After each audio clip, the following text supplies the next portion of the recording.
এটা একটা ভুল সিদ্ধান্ত হলো। নিজে তো ভুগেছি, তারপর সেই একই ভুল মেয়ের সঙ্গেও করলাম। হ্যালো বন্ধুরা, আমি লিপি চলে এলাম একটা নতুন ব্লগ নিয়ে। ভিডিওটা বুধবার দিন, জুন মাসের 10 তারিখের। সেদিনটা সারাদিন আমার কেমন কেটেছিল সেটা তো তোমাদের সঙ্গে শেয়ার করবই। তার সঙ্গে সঙ্গে শেয়ার করব আমার নিজের সঙ্গে কি ভুল হয়েছিল আর সেই ভুলটা আমি কেন মেয়ের সঙ্গে করলাম। ছোটোর মধ্যে মেয়ে স্কুলে বেরিয়ে গেল, এবার আমি রান্নাঘরে এসে রান্নাঘরটা গুছিয়ে নিচ্ছি। যে একটা দুটো বাসন হয়েছে সেগুলো সব পরিষ্কার করে নিচ্ছি। আর সকাল সকাল উঠলে দেখবে কাজটা বেশ সুন্দর গোছানো হয়ে যায় অল্প সময়ের মধ্যে, কারণ সেই সময় কেউ জেগে থাকে না, সবাই ঘুমায়। নিজের মতো করে সমস্ত কাজ সুন্দরভাবে করে ফেলা যায়। আমার ছোটো মেয়েটা এখন ঘুমাচ্ছে, আর ও ঘুমিয়ে থাকতে থাকতে যতটা সম্ভব কাজ আমি সেরে ফেলতে চাই। আগের ভিডিওতে তোমাদের আমি বললাম যে আমাদের যে হেল্পিং হ্যান্ড মাসি ছিল সে কাজ ছেড়ে দিয়ে চলে গেছে, আর নতুন কাউকে এখনও ঠিক করা হয়নি। আর আমি এই তাড়াহুড়োর মধ্যে ঠিক করতেও চাইছি না। আর এই দেখো পাখিদের খিদে পেয়ে গেছে, ওরা এসে কিচিরমিচির করছে, তো ওদেরকে একটুখানি বিস্কিট দিয়ে দিই। জানি না এটা ভুল কিনা যেটা আমার মেয়ের সঙ্গে আমি করেছি। চলো সেই বিষয়টা নিয়ে কথা বলা যাক। আমার মেয়েকে আমি বাংলা মিডিয়ামে ভর্তি করিয়েছি। আমি নিজে বাংলা মিডিয়ামে পড়েছি, আমার হাজব্যান্ডও বাংলা মিডিয়ামেই পড়েছে। কারণ আমরা যে অঞ্চলে পড়াশোনা করেছি সেই অঞ্চলে সব বাচ্চারাই ওই একটা স্কুলেই পড়াশোনা করতো। তো স্বাভাবিকভাবেই প্রাইমারি স্কুল শেষ করে আমরা ওই স্কুলেই পড়বো, সেটাই স্বাভাবিক ছিল। অন্য স্কুলে যেতে হবে, ইংলিশ মিডিয়ামে পড়তে হবে, এরকম কোনো আমাদের কখনো মনে হয়নি। কিন্তু আমার মেয়ের সময়কালটা অন্যরকম। এই সময়টাতে সবাই বাচ্চাদের ইংলিশ মিডিয়ামে ভর্তি করাটাকেই বেশি প্রাধান্য দেয় বা পছন্দ করে। আমার ক্ষেত্রে সেটা হওয়াটাই স্বাভাবিক ছিল। কিন্তু আমি বাংলা মিডিয়ামে ভর্তি করেছি, যেটা আমাদের শহরের একটা ভালো স্কুল। যদিও বাংলা মিডিয়াম, কিন্তু স্কুলটা বেশ ভালো। আর আমার মেয়ে হওয়ার পর থেকেই আমি ভেবে রেখেছিলাম মেয়েকে ওই স্কুলেই ভর্তি করব। মানে যদি চান্স পায় আমার মেয়ে, তো যাই হোক কোনোভাবে চান্স পেয়ে যায় এবং সেখানে আমার মেয়ে এখন পড়ছে। তো আমার পরিচিতা যিনি, আমি বলবো না তিনি খারাপ কথা বলেছেন, এটাই স্বাভাবিক, যে কোনো মানুষের এটাই মনে হবে। তো তিনি আমাকে বললেন, ছোটোবেলা থেকে তিনি আমাকে চেনেন, তিনি আমাকে বললেন যে তুই তো হায়ার স্টাডি করতে গিয়ে দেখেছিস যে বাংলা মিডিয়ামে পড়াটা তোকে অনেকটা পিছিয়ে দিয়েছে। এটা সত্যি কথাই, যে বাংলা মিডিয়ামে পড়ার জন্য আমাকে পরবর্তীতে গিয়ে যেখানে সমস্ত পড়াশোনাটা ইংলিশে ছিল সেখানে আমার একটু সমস্যা হয়েছে, একটু না বেশ ভালো রকমই সমস্যা হয়েছে। এবং সেই কারণেই এখনও সেই ইংলিশের ভয়টা আমার মধ্যে রয়ে গেছে। ইংলিশ বুঝতে পারলেও, ইংলিশে 2-4 লাইন লিখতে পারলেও, ইংলিশে কথা বলার কথা এলেই কিন্তু হাঁটু কেঁপে যায়, তখন জিভটা আড়ষ্ট হয়ে যায়, কথা বলতে পারি না। তার মানে কি ইংলিশটা একেবারেই বলতে পারি না? না, ঘরের মধ্যে ইংলিশ বলতে দাও, তখন কিন্তু 2-4 লাইন বেরিয়ে আসে ইংলিশ, তখন কিন্তু বলতে পারি। কিন্তু কারোর সামনে কথা বলতে গেলে তখন আর একটা লাইনও বেরোয় না। আর এর কারণটা আমরা স্কুলে যে ইংলিশটা শিখেছি সেটা শুধুমাত্র শেখার জন্য, একটা ভাষা কোনো রকমের শেখার জন্য শেখানো হয়েছে। আমাদের সেভাবে সেটাকে আয়ত্ত করাটা আমাদের শেখানো হয়নি, আমরা যার কারণে ওটাতে আত্মস্থ করতে পারি না। আমরা হিন্দিটা তো বলতে পারি খুব সহজে, টিভি দেখে সিনেমা দেখে আমরা হিন্দিটা এত সহজে শিখে নিতে পারি, ইংলিশটা কেন পারি না? তো এটাই ব্যাপার, আমরা ইংলিশটাকে আত্মস্থ করতে পারিনি। তো সেই ভুলটা আমি আমার মেয়ের সঙ্গে করছি না। হ্যাঁ, ওকে আমি পড়াচ্ছি বাংলা মিডিয়ামে, কিন্তু ইংলিশটাকেও পাশাপাশি আমি সেইভাবেই ওকে শেখাচ্ছি যাতে ইংলিশটা বলতে গেলে বা ইংলিশে লিখতে গেলে ওকে ভাবতে না হয় দুবার। ও বাংলাটা যেভাবে ফ্লুয়েন্টলি ওর হাতে চলে আসবে, ইংলিশটা লিখতে গিয়েও সেইভাবেই যেন চলে আসে। বা ইংলিশে কথা বলতে গেলেও আমরা বাংলাতে যেভাবে স্বাভাবিকভাবে কথা বলি, হ্যাঁ অতটা স্বাভাবিকভাবে হয়তো নাও হতে পারে, কারণ ওটা একটা অন্য ভাষা, আমাদের মাতৃভাষা নয়। তো সেটা কথা বলতে গিয়ে বাংলার মতো অত সহজে না হলেও, কিন্তু সেই কথা বলতে গিয়ে ওকে যেন আমার মতো অবস্থা না হয়, সেটা আমি সেইভাবে ওকে তৈরি করাচ্ছি। এবং সেটার জন্য আমি কী করছি সেটা অন্য কোনো ভিডিওতে আমি তোমাদের সঙ্গে শেয়ার করব, এবং সেটা আমার মেয়ের জন্য বেশ কার্যকরী হয়েছে। এবার আমরা বলতেই পারি যে ইংলিশটা আমাদের শিখতেই হবে কেন, একটা বিদেশি ভাষা আমাদের কেন জরুরি? হ্যাঁ, এটা অনেক ক্ষেত্রেই আমাদের জরুরি। আমরা পড়াশোনা করতে গিয়ে দেখেছি আমাদের অনেক কিছু চেয়ে আমাদের ইংলিশটার প্রয়োজন আছে।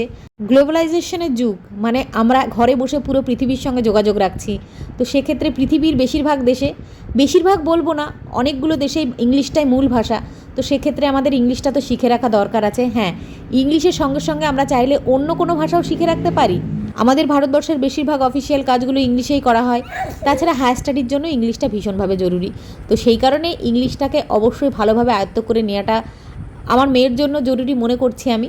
তো সেই কারণে বাংলার পাশাপাশি ইংলিশটাতেও, ইংলিশ মিডিয়ামে না পড়িয়েও আমি সেইভাবে তৈরি করার চেষ্টা করছি। আর একটা কথা না বললেই না, সেটা হচ্ছে এদের স্কুলটা বাংলা মিডিয়ামে হওয়ার পরেও বাচ্চাদের ইংলিশেও সুন্দরভাবে তৈরি করিয়ে দেয়। তবে হ্যাঁ, স্কুল তো তৈরি করায়, সে বাংলা মিডিয়াম বলো ইংলিশ মিডিয়ামই বলো, বাচ্চাকে স্কুল থেকে তো তৈরি করায়, তার সঙ্গে সঙ্গে বাড়ির কিন্তু অনেকটা বড় ভূমিকা রয়েছে। বাড়িতে সেই জিনিসটা যদি আমরা সঠিকভাবে চর্চা করাতে না পারি, তাহলে কিন্তু সেই জিনিসটা একটা বাচ্চা ভালোভাবে শিখতে পারবে না। তবে হ্যাঁ, এই যে আমি বাংলা মিডিয়ামে পড়াচ্ছি এই সিদ্ধান্তটা, এখানে মাঝে মাঝে যখন অন্যের কথা শুনি, যারা ইংলিশ মিডিয়ামে পড়াচ্ছে তাদের বাচ্চাদের কথা শুনি, মাঝে মাঝে আমার যে মনে হয় না, বলবো না যে বাংলা মিডিয়ামে দিলাম, ইংলিশ মিডিয়ামে দিলে কি ভালো হতো। তবে হ্যাঁ, আমার মেয়ের পারফরমেন্স এখনকার যেটা দেখি, সেটা একেবারেই ছোট বয়স ওর, একেবারেই শুরুর দিকে, আমার এখনও বলা উচিত নয়। তবু যেটুকু দেখছি সেটুকুই আমার মনে হয় না আমি ভুল কিছু করেছি। তাই কেউ বাংলা মিডিয়ামে পড়ালে, যেহেতু ইংলিশ মিডিয়ামে অনেক খরচ সাপেক্ষ একটা ব্যাপার থাকে, তো সেই কারণে অনেকেই বাধ্য হয়ে, আমি যেমন স্ব ইচ্ছায় বাংলা মিডিয়ামে পড়াচ্ছি, অনেকে বাধ্য হয়েই, ইচ্ছা থাকে ইংলিশ মিডিয়ামে পড়ানোর, কিন্তু আর্থিক কোনো কারণে সে বাংলা মিডিয়ামে পড়াতে বাধ্য হয়। তাদের মনের মধ্যে একটা দ্বন্দ্ব থাকে যে সঠিকভাবে হয়তো মানুষ হবে না। আমার সেটা মনে হয় না যে একটা মিডিয়াম একটা বাচ্চাকে বড় হতে বা সঠিকভাবে ভবিষ্যৎ তৈরি করার বাধা সৃষ্টি করে। আমাদের আশেপাশে অনেক এরকম উদাহরণ আমরা দেখতে পাই যে যারা বাংলা মিডিয়ামে পড়ে খুব সাধারণভাবে, সাধারণ ঘরের ছেলে মেয়ে, তারা কিন্তু অনেক উঁচু জায়গাতে রয়েছে, সুন্দর একটা ভবিষ্যৎ তৈরি করেছে। তাই বাংলা মিডিয়ামে যারা পড়ছো বাচ্চারা বা পড়াচ্ছ, তারা হতাশ হও না। সেখান থেকেও তোমাদের সন্তানরা খুব সুন্দর একটা ভবিষ্যৎ পেতে পারে, জীবনে প্রতিষ্ঠিত হতে পারে। শুধু নিজেদেরকে একটু গাইডেন্স দিতে হবে, নিজেদেরকে সঠিক দিশাটা ওদের দেখিয়ে দিতে হবে। অনেক কথা বলা হয়ে গেল, আর এদিকে দেখো আমার ভিডিও কিন্তু অনেকটা এগিয়ে এসেছে। সারাদিন কি করলাম তার কিছু কিছু তো শেয়ার করলামই তোমাদের সঙ্গে।